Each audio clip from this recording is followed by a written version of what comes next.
नमस्कार दोस्तों। आज 14 अप्रैल, आज ही के दिन 14 अप्रैल 1891 को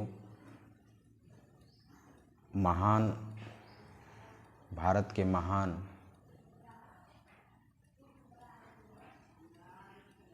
विद्वान, समाज सुधारक, शिक्षाविद, जलशास्त्री, लेखक,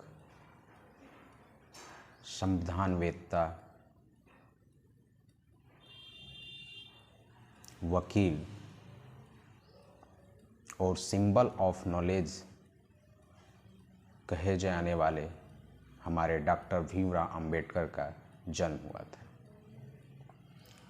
14 अप्रैल 1891 को महू छावनी, इंदौर जिला के मध्य प्रदेश राज्य में हुआ था। डॉक्टर भीमराव अंबेडकर के पिताजी का नाम रामजी सकपाल और माता का नाम भीमाबाई था। चूँकि माँ का देहांत डॉक्टर अंबेडकर के मात्र 5 वर्ष के होने पर ही हो गया था और डॉक्टर अंबेडकर उन कठिन परिस्थितियों में पले बढ़े।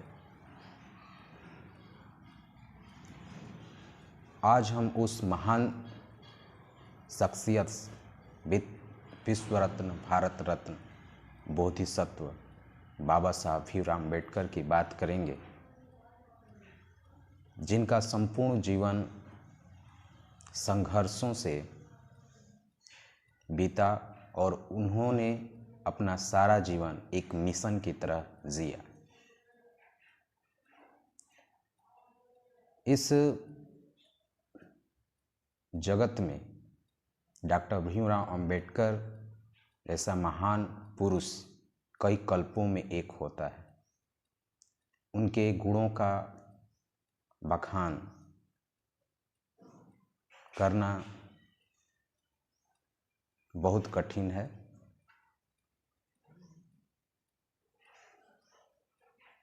उस दौर में डॉक्टर अंबेडकर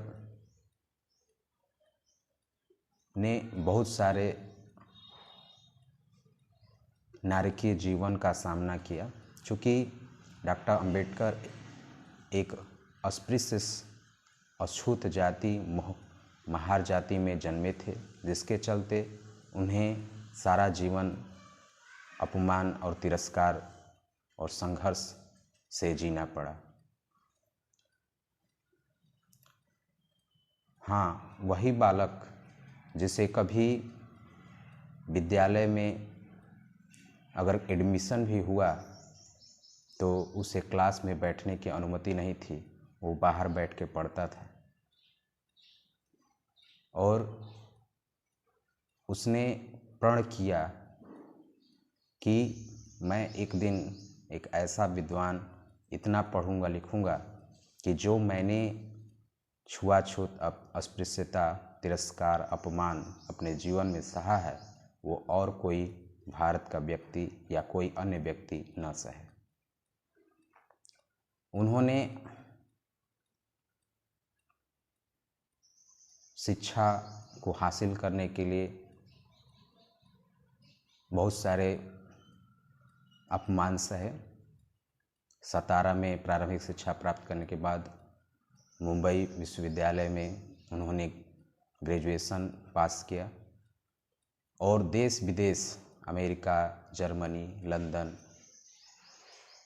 इत्यादि देशों में पढ़े और लगभग 32 डिग्रियां उनके पास थीं और 64 विषयों में गहन अध्ययन, मास्टरी डिग्री थी। और इस तरह उन्हें सिंबल ऑफ नॉलेज कहा गया।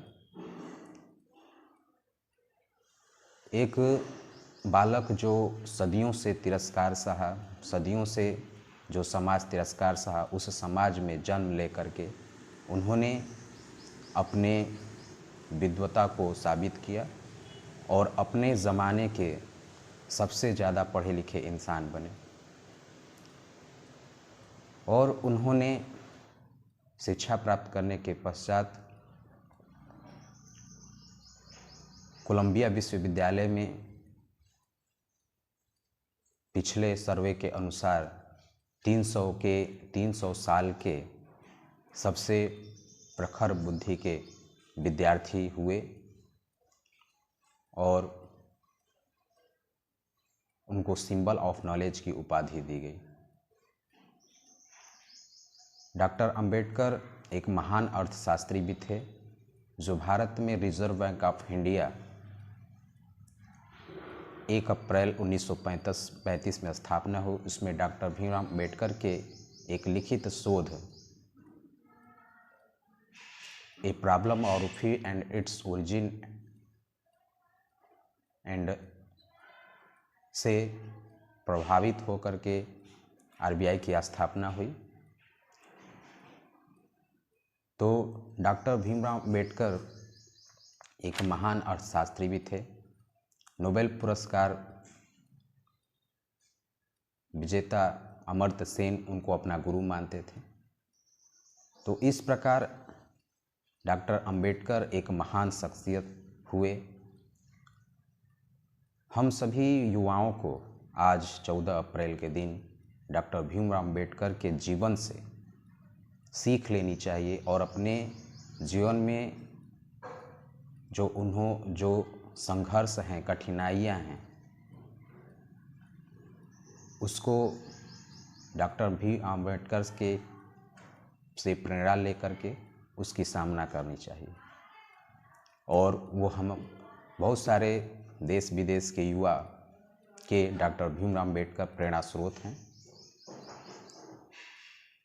उनके जीवन संघर्ष को जान करके हमारे पास जो छोटी मोटी परेशानियां हैं, दिक्कतें हैं, संघर्ष हैं, वो हमारे संघर्ष, उनके जीवन में जो संघर्ष उन्होंने किया वो बहुत तुच्छ है और हम उनसे प्रेरणा लेकर के अपने जीवन में अपने भविष्य को उजागर कर सकते हैं। तो उस समय भारत में भेदभाव का दौर था। भारत के बहुजन समाज को कोई अधिकार प्राप्त नहीं था। उनका आंदोलन शुरू होता है 1918-19 से, जब साइमन बरो कमीशन जो इलेक्शन में, चुनाव में कौन कौन चुनाव वोट देने का किसको अधिकार हो, उससे शुरू होता है। और डॉक्टर अंबेडकर ने उन सभी लोगों को चुनाव देने का अधिकार दिलाया, जिससे हम आज चुनाव दे सकते हैं। उस समय के उच्च वर्गों का मानना ये था कि जो लोग पढ़े लिखे नहीं हैं, जिसके पास संपत्ति नहीं है, वो चुनाव का अधिकारी नहीं होगा। और चूँकि भारतीय बहुजन समाज उस समय न उनको पढ़ने का अधिकार नहीं था, उनके पास धन संपत्ति नहीं थी, तो उनको वोट का अधिकार नहीं था। लेकिन डॉक्टर अंबेडकर एक दूरदर्शी थे, वो आने वाले भविष्य को जानते थे और उन्होंने इसका विरोध किया और सभी भारतीय लोगों को, जिसकी उम्र 18 से ऊपर है, सबको, चाहे वो पढ़ा हो चाहे नहीं हो, उसके पास धन संपत्ति हो या नहीं हो, अधिकार दिलाया। फिर उन्होंने बहुत सारे संस्थाएं स्थापित की, जैसे बहिष्कृत हितकारिणी सभा, depressed education of society, people's education of society, labour party. Bharat के वंचित वर्गों को शिक्षित और जागृत करने के लिए उन्होंने बहुत सारे प्रयास किए। लेबर पार्टी की स्थापना करके भारतीय मजदूरों को 12 से 14 घंटे के काम को घटा करके 8 घंटे किया। महिलाओं के लिए शिक्षा की वकालत की, उनको नौकरी के दौरान मैटरनिटी लीव की व्यवस्था की, जिससे वो 6 महीने का अवकाश प्राप्त कर और उनको पेमेंट का भुगतान भी हो, ऐसी व्यवस्था की।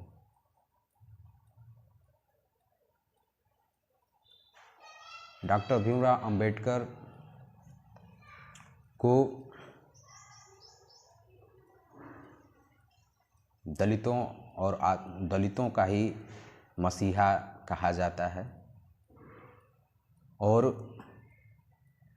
उनको कम आंका जाता है, जबकि उनका पूरा जीवन संघर्ष देखें, उनका भारत के रूप में योगदान देखें तो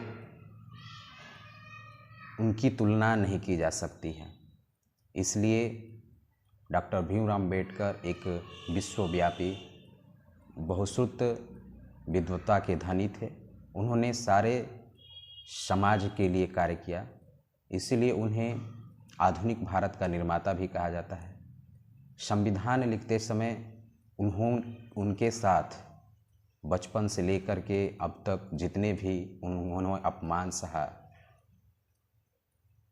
उन्होंने कोई बदले की भावना नहीं थी और संविधान को लिखते समय उन्होंने सबके अधिकारों को ध्यान दिया और वो भारतीय संविधान के जनक कहे गए। डॉक्टर अंबेडकर एक महान शख्सियत हैं। आज उनके जन्मदिन के अवसर पे हम इस वीडियो के माध्यम से सभी भारतवासियों को डॉक्टर भीमराव अंबेडकर के जयंती पर सभी को हार्दिक शुभकामनाएं देता हूं और मैं ये संदेश देता हूं उन सभी युवाओं को, आप चाहे किसी भी वर्ग से हों, क्योंकि भारत में ये कुछ जो अंबेडकर के बारे में नहीं जानते हैं तो उनको ये धारणा है कि वो दलितों के मसीहा थे, जबकि ऐसी कोई बात नहीं है। ये कोई भी समाज हो, डॉक्टर अंबेडकर के बारे में अगर वो पढ़ते हैं, जानते हैं तो उनके फैन हो सकते हैं, क्योंकि विद्वान लोगों का कोई जाति धर्म नहीं होता है। उनसे आप प्रेरणा ले सकते हैं और धन्य है ये हमारे भारत की भूमि जहाँ डॉक्टर भीमराव अंबेडकर जैसा महान पुरुष पैदा हुआ। भारत में उनके दौर में भेदभाव अपनी चरम सीमा पर था और डॉक्टर अंबेडकर चाहते थे कि हमारा देश एक हो, सभी भेदभाव छुआछूत से दूर रहे और सारा जीवन उन्होंने प्रयास किया कि हिंदू धर्म में ये सब बुराइयां दूर हों। लेकिन उन्होंने उस समय के राजनेताओं और लोगों की भावनाओं को देखा और भविष्य की ओर देखा, तो उन्होंने अपने समाज के लिए एक ऐसे समानतावादी धर्म का चुनाव किया जिसे उनके समाज के लोग गरिमा के साथ रह सकें, क्योंकि स्वाभिमान और गरिमा नहीं है तो कुछ भी नहीं है। और उन्होंने 5 लाख से लेकर 10 लाख लोगों के साथ दीक्षा भूमि में महाराष्ट्र में बौद्ध धर्म 14 अक्टूबर 1956 को अपना लिया। महान भिक्षु महास्थविर चंद्रमणि ने उन्हें आधुनिक भारत का बुद्ध कहा, क्योंकि बुद्ध बनने की राह में लाभ, लोभ, द्वेष से परे होकर डॉक्टर अंबेडकर ने निस्वार्थ संपूर्ण विश्व के लिए, संपूर्ण समाज के लिए, भारतीय समाज के लिए उन्होंने योगदान दिया। डॉक्टर अंबेडकर अपने समय में एक महान शख्सियत थे। वो चाहते तो किसी देश में जाकर के, अमेरिका, लंदन, कहीं भी जाकर के स्थिर हो सकते थे और अपने फैमिली के साथ, लेकिन उन्होंने अपने भारत के भविष्य को देखा और सोचा कि मैंने जिस देश में मैं पैदा हुआ हूँ, अगर उस देश का मैं अपने ज्ञान के रूप में अगर उसका उपयोग करके उसको नहीं उसमें योगदान दे सकता तो मेरे पढ़े लिखने होने का क्या फ़ायदा है।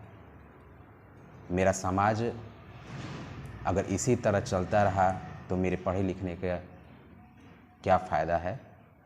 उन्होंने अपना सारा जीवन, अपना सारा ज्ञान भारतीय समाज के सुधार के लिए लगाया और ये कहना उचित होगा कि डॉक्टर अंबेडकर ने भारत के कलंक को धोया,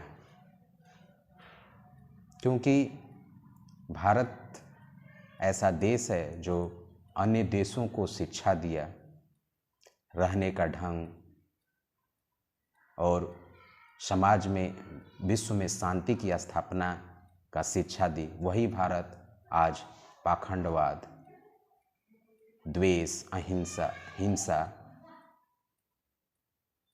अशांति का प्रतीक बन गया था। और डॉक्टर अंबेडकर तथागत गौतम बुद्ध के पथों पर चल करके भारत को पुनः बौद्धमय और विश्व गुरु बनाने के राह पर उन्होंने कार्य किया। डॉक्टर अंबेडकर ने अपने जीवन में शिक्षा ग्रहण से लेकर के समाज में बहुत सारे अपमान सहे। जब वो बचपन में छोटे थे तो नाई उनका बाल नहीं काट सकता था क्योंकि वो अछूत थे। उन्होंने अपने जीवन का एक बहुत अहम कड़ी जो उनको जीवन में अपमानजनक लगी, वेटिंग फॉर वीज़ा एक बुक है जो अमेरिका में पढ़ाई जाती है। उन्होंने अपने उस जीवन संघर्ष को लिखा कि कैसे मेरे साथ भेदभाव हुआ। उनको बैलगाड़ी पर बैठने का अधिकार नहीं था, वो चाहे कितना भी अच्छा कपड़ा पहना हो। जब वो पढ़ के आए कोलंबिया से, तो बड़ोदरा नरेश सियाजी सिंधिया के यहाँ जब सचिव की नौकरी करने गए तो ब्राह्मण चपरासी कैसे उनकी फाइलें फेंक कर देता था। उनको वहाँ पानी पीने का अधिकार नहीं था। वहाँ पे उनको रूम रहने के लिए रूम नहीं मिल रहा था उनके जाति के नाम पर। कहीं से अगर पारसी के एक घर रूम भी मिल गया था, वहाँ के हिंदुओं को जब पता चला तो उनको डंडाल वगैरह ले करके उस घर से उनको भागना पड़ा।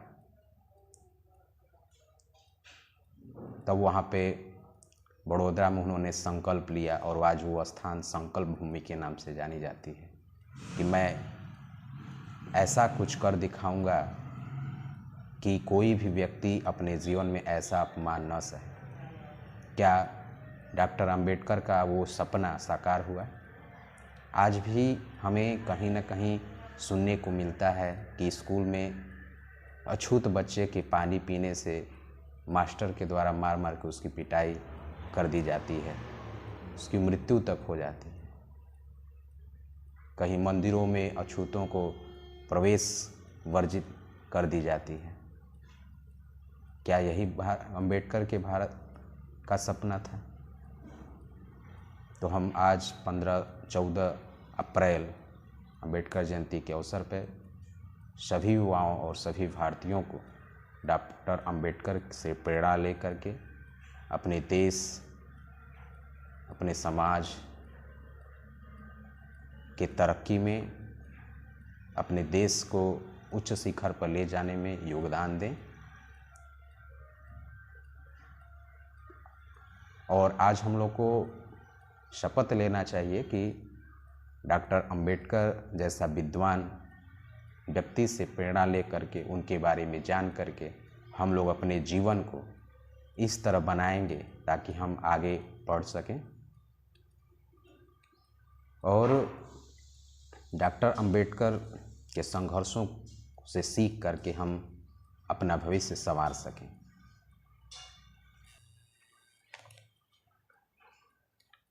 डॉक्टर अंबेडकर के संघर्षों को जान करके हम लोग अपने जीवन को कठिनाइयों से पार कर करके हम लोग अपने भविष्य को संवार सकते हैं। इस पे मैं एक लाइन बोलूँगा,